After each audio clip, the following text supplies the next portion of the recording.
A very good afternoon to all of you. Justin, Samir, Minister, colleagues and friends. It's really a pleasure to be with you this afternoon, and I think as Justin pointed out, this is an occasion for the Raisina dialogue to step beyond the shores of India. And in the room today, I mean, there could be a few others, but I think Samir and I could claim to be present at the inception of Raisina dialogue. It's a little bit like watching your kid go out of the country and, you have an interest, you have a sense of pride.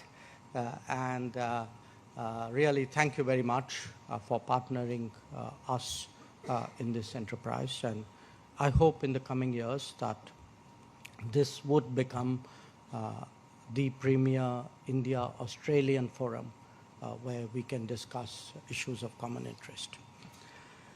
Now, we all, you spoke about it as a curtain raiser. So in a sense, I would like to share with all of you some of the issues which would happen at the beginning of next month in Delhi.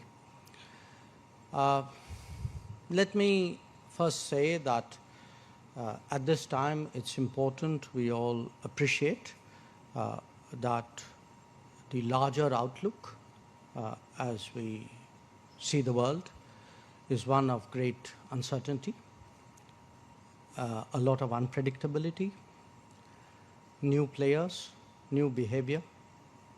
And by the way, I'm talking about the Delhi test between India and Australia. Now, this applies to some degree to the world scenario as well. And if we put together really the cumulative impact of 3 years of COVID, the damage that it has done to the global socio-economic fabric, the year of the Ukraine conflict, the knock-on effects, the fuel, food, fertilizer, trade disruptions, the shortages it has created, the uncertainties it has enhanced. And then take some of the perennial challenges which pre-existed. Climate. Now, climate was a growing concern. I think in the last few years, what we thought the future portended has actually happened to us. So we are witnessing climate events on an increasingly larger, more catastrophic scale. And in fact, today in any global risk assessment, I would say building in a climate calculation is very much a part of that. And there are the other concerns about terrorism, concerns about maritime security. There are also growing concerns about financial sustainability. I think there are more than 70 countries who have or are engaging the IMF in terms of stabilizing their national finances. And unlike in the near past, many of these are not low-income countries. Some of them are middle-income countries. So I think even an optimistic view of the world would be reasonably pessimistic at this point of time. My second point, flowing from that, if there is today really an urgent collective task, it is how to de-risk the global economy. And part of that is, exactly the events that I have referred to, over-dependence on manufacturing, over-dependence on energy, over-dependence on services. So how do we create more reliable and resilient supply chains? In a more digital world, how do we ensure at least the minimal trust and transparency? Because the fact is that we cannot be agnostic about data in the manner in which we were mistakenly agnostic about products. You know, where my data resides, who processes it, what do they do with it, how do they extrapolate it, matters deeply to me. So for us to pretend that all nations are the same, and it's none of our business what happens inside, I think that era is now behind us, and we must not just accept it, we must actually be aware of it and make plans to deal with this. And in fact, Minister Bhavan and I were just discussing, this applies as well to green technologies. You know, we should not end up in a world where our desire to be greener leads us to be more dependent on a few and therefore more insecure. So how do we decentralize? How do we collaborate? How do we diversify? In a sense, how do we democratize the world? Democratize it technologically, democratize it economically. I think this is, I would say, the second point which I would flag for your attention. Now, if I were to pick three words to put before you the state of our contemporary world, those three words for me would be, number one, globalization. Because globalization has worked, it's had its problems, it's had its downsides, but it's had actually an enormous impact, both the pluses and minuses, on global society. Globalization actually has helped to create a rebalancing. You spoke, Justin, about our G20 presidency. G20 itself is proof of that rebalancing, that till 2008, the global leadership, such as it was seen as G7. And the fact was that the events of 2008-2009 demonstrated that G7 was too narrow. So I use G20, but I would not stop at G20. I use that as a metaphor to underline the point that if you look today at the production and consumption centers of the world, they are vastly different, certainly from what they were in 1945, but I would say almost every decade it's very useful to actually see a decadal chart of who's up and who's down and how the balances are shifting there. And flowing from that rebalancing today is, and I use the word present continuous here, is actually creating an emerging multipolarity. That there will still, I mean, the United States, to my mind, has been the premier power in the foreseeable future. I still see it as the premier power. And clearly the rise of China, the share of China in global economy, in global technology, in global influence, these are undeniable factors. But the fact is that in the, let us say, let's take this decade, you're clearly going to see many more powers who will have more influence on global debates and global outcomes than they did before. And to my mind, certainly some of them would be sufficiently separated from the rest of the herd to be seen as a pole, and therefore you will have multipolarity. Since Brexit, there's obviously been a very intense global debate about globalization, and President Trump's election sort of intensified that debate, if I can put it that way.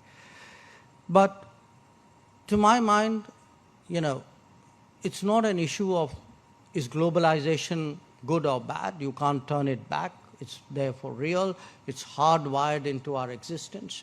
The issue is really what's the right model of globalization. That is it a model which is fairer, which is fairer within societies, fairer between societies?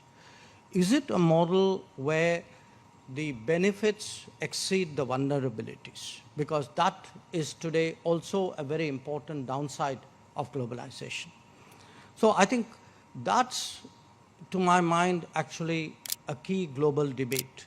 So one is de-risking the global economy, but the second really is the model, the preferred direction of globalization that a lot of countries want to see. Now, in a changing world, obviously there will be new conversations. And among the conversations we are seeing are those of the importance of values, of beliefs, of ideologies, not just in a very antiseptic way of interests. And there is a whole debate which flows out of that, one debate, of course, is that of democratic countries, pluralistic societies, and those who are not. But there's another debate, and it's a debate within the democratic world, which is really whose democracy, whose values, whose definition, whose norms. Because here too, the transformation of the world, the rebalancing, a lot of it derives from an era of, I would say, a G7 dominance, a very Euro-Atlantic view of what is democracy. Now, the fact, if I can put it somewhat immodestly, the fact that democracy is perceived as a global aspiration is actually because India chose to be a democracy at the time of its independence. And because the first country which was decolonizing, and it happened to be the largest country which was decolonizing, chose a difficult democratic path, and then, despite decades of adversity and limited resources, stuck to that path. And stuck to that path when actually other democracies questioned the viability of that path. That today is very much, I think, at the center of a debate and a conversation that we must have on democracy. That there are practices and beliefs and cultures which are relevant to how democracy is actually executed and improved. My next point, of course, is the welfare of the world. And here again, the fact that the capacities of some countries are not what they used to be is a very relevant factor. I particularly refer here to the United States. For me, the big change in the last decade is not that the US capacities are relatively less than what they used to be. It is that the US is actually getting into a mindset where it's aware of that limitation and is open to working with like-minded partners to address it. And like-minded partners include countries who are not treaty allies. Now, in Australia, it's not a change you will readily realize because you are a treaty ally. For you, working with the United States is not anything new. It's part of your history for the last 80 years. For us, it is. So, and it's, certainly I would emphasize that there have been big changes in our foreign policy, but I would equally stress that there's been a big change in American thinking, that this is not the same United States with which we dealt with in the 60s or 80s or even, frankly, in 2005. That there is an evolution out there, and that evolution today you can see on a whole range of issues. And as a result, we actually today have new strategic concepts, new geopolitical theaters, if you would, new mechanisms, and obviously the most notable of these in terms of on a conceptual level is the Indo-Pacific. At a mechanism level is the Quad. And the Quad to me is a very, very, it's an enterprise laden with a lot of significance, because if you look at it, there's that Indo-Pacific space, 4 countries, not geographically contiguous at all, with an enormous amount of sea space and some land space between them, but who have in different ways, overcome their own past outlook to forge something common in response to a perceived global and regional need. And it's an endeavor with which I happen perhaps to be associated more closely than most others. I'm still probably the only witness in office of the first effort in 2007. And I've seen it at various levels, from doing it as a permanent secretary to a foreign minister, and now we're seeing it as a summit level, and Australia will be hosting the summit soon. So it is, to my mind, a development of great consequence. And I would say that not just us, I look at the foreign policy of our other Quad partners as well. I think today it has a salience which very few would have predicted, perhaps even 2 or 3 years ago.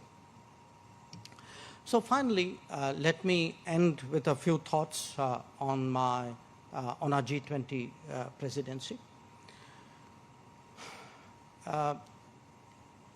It's obviously an extraordinary opportunity. It's a great honor. It's a time when you have a certain convening power and an agenda shaping opportunity. But it's also, as I said initially, a particularly difficult juncture of world politics. The way the G20 works, it works as a troika.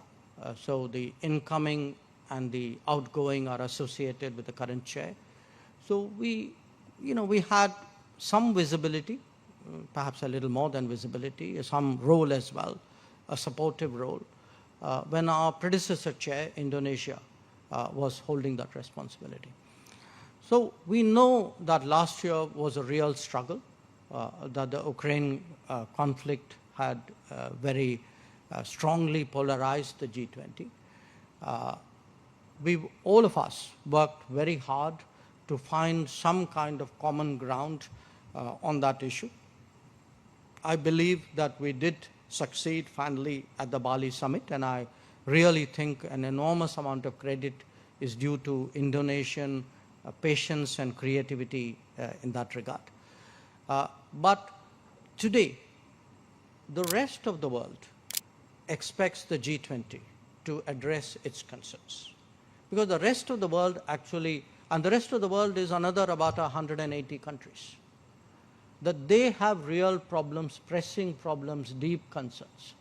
And they think it is for the G20, as the top 20 economies of the world, to show the direction, to come up with answers, to at the very least be cognizant and, if not sympathetic, of their concerns.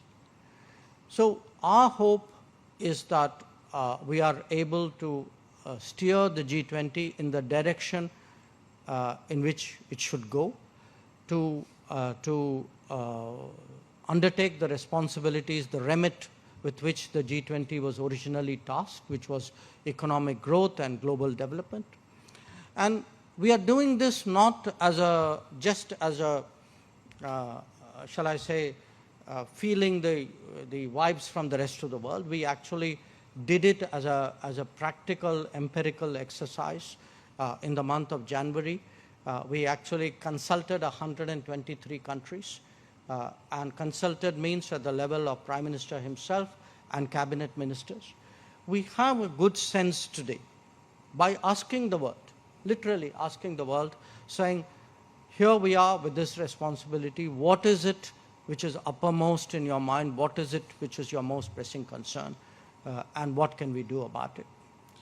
So today, I just conclude by saying that I had the pleasure of meeting the Prime Minister this morning, of spending time with my counterpart, Penny Wong, this afternoon.